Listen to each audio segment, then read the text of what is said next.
in the past you had a relationship that was unhealthy. And I know there was some thought patterns that you had. Talk to me about that. So my first relationship was like a high school sort of sweetheart type of vibe. So probably from like year 11 to first year of uni. So probably like 17 to about 19 years old. He was so we had like a sister brother school. So it's sort of like if you go to an all girls school and you go to an all boys school, there will sort of be some sort of schools that like connect and do like um certain activities to just like interact the girls and boys together. So he went to the brother school, which is right next door to my school. So we obviously connected through like the activities and the bonding and stuff. Um, Obviously, yes, very young, didn't know what I was going into. It was my first relationship. It started off in like the honeymoon phase, as everyone calls it, going on dates, feeling really loved, feeling really good about myself. Then all of a sudden it took such a quick turn, and then I'm all for like 50-50 payment firsthand. If a guy's going to take me out, I'm more than happy to pay for myself. I don't need a man to need to pay for me. I'm my own independent woman. I work, I can pay for myself. But it got to a point where every single week I was paying for everything. I was transferring him money for his haircut. If I didn't transfer him money, he wouldn't talk to me for the week. So that was like the first thing I noticed. Yeah, How crazy. did that make you feel when he would, like, request to pay for half is it half a haircut or the whole No, no, thing? the whole thing. I was paying for everything. So it just went And from 50 to, like, where he was like, "Hey, can you start paying for everything?" yeah. That's what it turned into. How And did that make you feel? I honestly couldn't really see it at the start because, like I said, I'm fine paying for stuff. If we went out on a date, like I'm fine to shout a date. It's really like I'm with that person. I love that person. I'm more than happy to put my hard earned money towards that person. But it's like it sort of started getting a bit weird when he would organize dates, like for our my birthday, even. He would make this massive thing about taking me out for my birthday. And then once we were finished eating, the bill came and I'm expecting like him to get it. Like, come on, it's my birthday, you know? And then he like was like, oh yeah, like pull out your card. And I'm just like, oh, like, okay. So once like my birthday passed and then it was like a repetitive thing, I was like, oh, like I just didn't have the heart to be like, no, you need to start paying because everyone's got their own financial situations. And yeah, he wasn't paying for anything. I know he wasn't helping at home with money, like he wasn't doing anything with his money. And he started slacking off at work. So I was like basically the only income that we had. So yeah, we're still paying for that. And then it got to a point as well where he was very like manipulative. So, for example, as well, there was one time he was making me jump on a scale and weigh. Like he was very hard about my weight. Very, very, very. And I lost a lot of weight. Like I dropped down to about 40 kilos. I don't know the American that It's about 100 pounds. yeah, dropped down heaps of weight, was not feeling any confidence about myself. I felt like the ugliest person. He made me lose all this weight for me then to find out that he had been cheating on me the whole 3 years. I stayed with him as well after I found out. So I remember this one time on my birthday as well, after the dinner, which I paid for. He came back to my house. We had like the big family cake and took all photos and blah, blah, blah. And then he left because he wasn't feeling well. And I was like, okay, like we've spent the night together. It's all good. You can go home. Then a few weeks later, my friend messaged me, and on Snapchat, you have like the little location. And his location was like with a girl at a girl's house. And I'm just like, what's going on? And then I sort of got fed all the information that he stayed at the girl's house and like slept with her on my birthday after I paid and took myself out basically for dinner. And brought it up to him, and then he just like made it as if it was my fault. He just gaslighted me into a way that it's like, oh, I don't have what these girls have, so that's why I'm gonna go sleep with them, but I still love you for you, but you don't have what they have. So I'm just going to go spend some time with them, but I'll be back with you. And silly me, I stayed with him for 3 years and I dealt with that constantly. And it got to a point as well, we hit first year of uni. He went to a college. It's different to like the colleges here. So it's you have to pay for upfront fees, whereas university you have like a program to help you pay off your like loan for schooling. And he was doing PE teaching, so like physical education, and I was doing nursing. I went into my nursing course stereotypically thinking that it was for dumb blondes, right? Like it will be so easy. All the pretty girls do it. You know, I'm going to like smash the 3 years. Went in, content was so heavy. I cried on my first class because of like the biology and the human anatomy. I was like, I can't do this. So I've got my first year uni subjects, and then he would obviously have his work to do. And I was happy proofreading his work for him. He would send me his assignments. It got to a point where I was opening up my Gmail account to like his shared document, and I would jump on and the page was like empty. And I would FaceTime him and I'm like, his assignment was basically due that night. And I would FaceTime him and I was like, where's your work? And he's like, oh, like, you know, I thought we could do it together. And then I would end up writing all of his assignments on top of my nursing assignments, which was heavy work for me coming out of school. Like it's heavy, heavy work. And then it got to a point where I was so done with how tired I was because he was sending it to me the night before, like 1,000-word essays for me to write. And I just sat there one night and I was like, look, I can't do this. I said, I've got my own degree to worry about. I said, I'm more than happy to proofread and edit your work, but I just can't take that load on for you.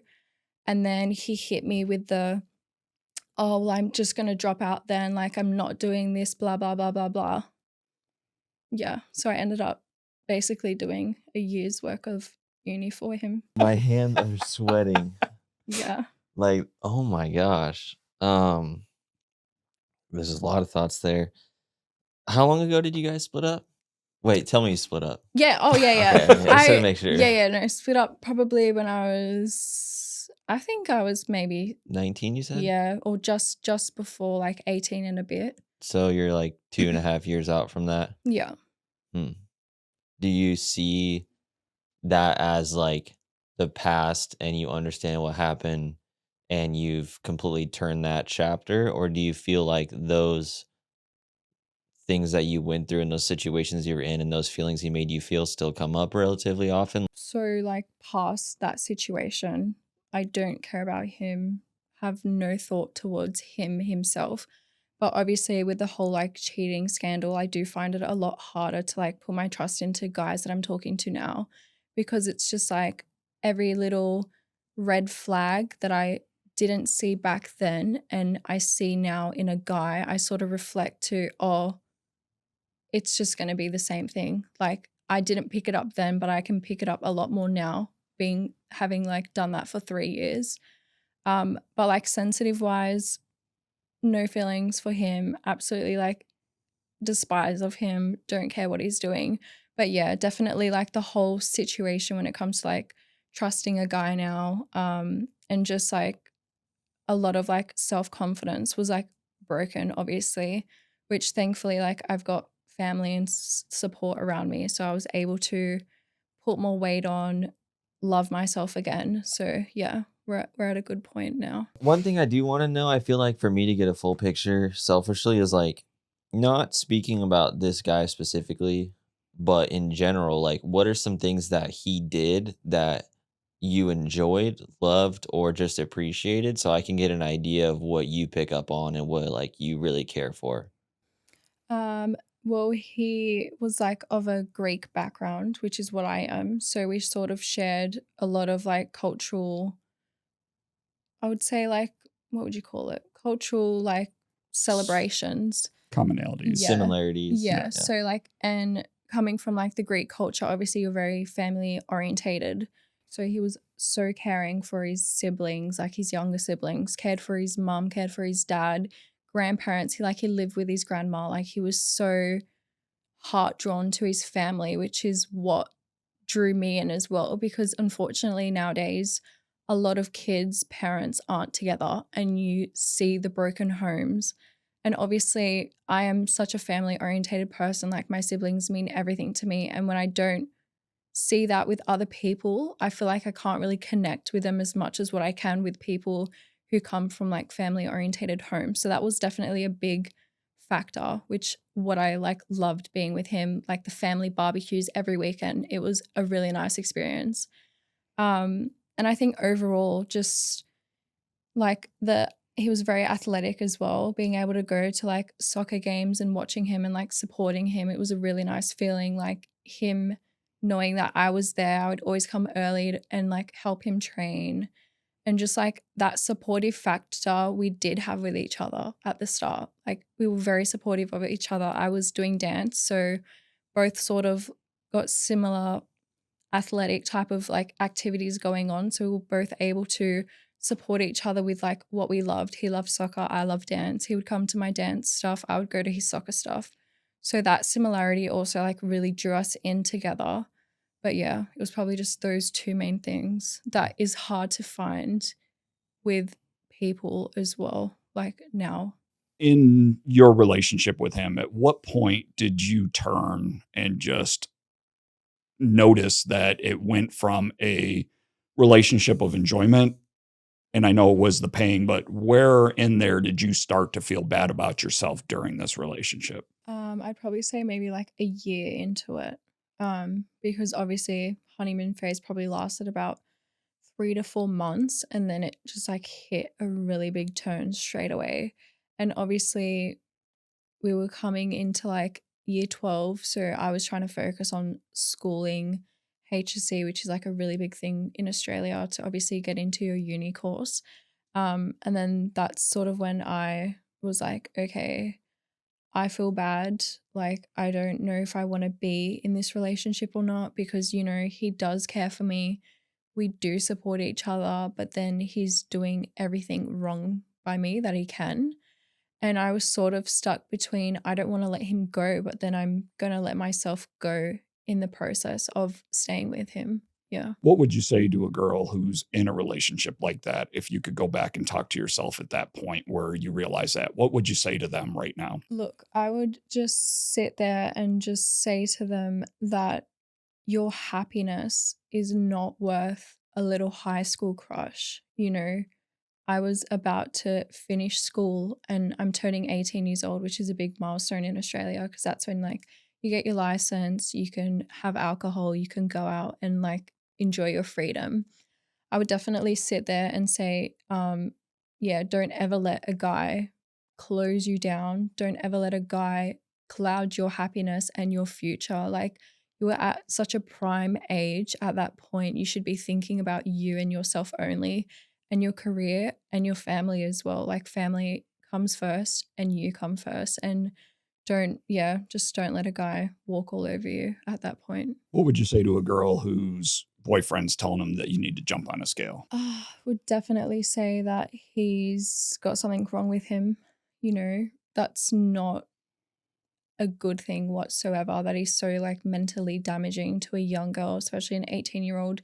You've already got social media that put out all these like body image, body dysmorphia, everything about being pretty and about beauty. So you've already got that factor. And then for someone who is supposed to love you for who you are, making you jump on a scale, I think it's absolutely ridiculous. And I think that no women or young girl should ever listen or stoop themselves that low to listen to someone making them do that. It is not the person for you if that guy is doing that. They do not deserve your self worth, your self confidence, or your love whatsoever.